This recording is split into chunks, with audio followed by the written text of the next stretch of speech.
গায়ে মানে না আপনি মোড়ল বলে বিজেপির কেন্দ্রীয় দলকে এইভাবে কটাক্ষ করেছেন মেয়র ফিরহাদ হাকিম। নমস্কার, আমি অনন্যা ভট্টাচার্য, আপনারা দেখছেন দি লোকাল জার্নালিস্ট।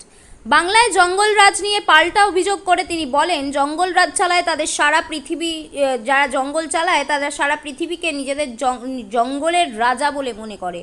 যখন তাদের রাজ্যে হাতরাসে একটা দলিত মেয়েকে ধর্ষণ করে খুন করে দেওয়া হয়, কোথায় ছিল তারা? তারা বললেন বাংলার জঙ্গল রাজ নাকি তারা।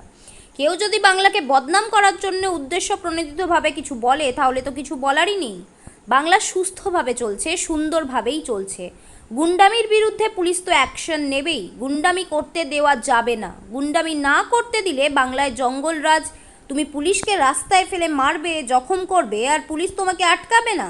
যারা জঙ্গল রাজ বলছে তাদের আগে নিজের জায়গা পরিষ্কার করতে হবে, তারপর বাংলার দিকে তাকাবে, এমনই মন্তব্য রেখেছেন ফিরহাদ হাকিম। বিজেপির হিটলার শাসন চলছে বলে অভিযোগের ভিত্তিতে ফিরহাদ হাকিম বলেন তারা হাসাচ্ছেন। গত পরশুদিনই দুজন দলিত মেয়েকে ধর্ষণ করে খুন করা হয়েছে। বাংলার মানুষ বুলডোজার রাজ চায় না, বাংলার মানুষ শান্তি চায়, তারা শান্তিতে থাকতে চায়।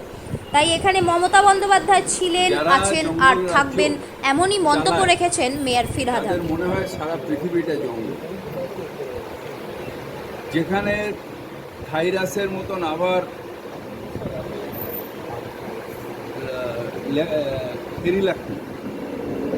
দলিত মেয়ের ধর্ষণ হয়, খুন হয়, তারা বলে জঙ্গলরাজ বাংলায়। আসলে উদ্দেশ্য প্রণোদিতভাবে এসে যদি কেউ বাংলাকে বদনাম করে, আমার কিছু করার নেই। বাংলা সুষ্ঠুভাবে চলছে, সুন্দরভাবে চলছে। গুন্ডামির বিরুদ্ধে পুলিশ অ্যাকশন নেবে। গুন্ডামি করতে দেওয়া যাবে না। গুন্ডামি না করতে দিলেই সেটা জঙ্গলরাজ। পুলিশকে তুমি রাস্তায় ধরে পেঁদাবে, মারবে, ইনজোর্ড করে দেবে,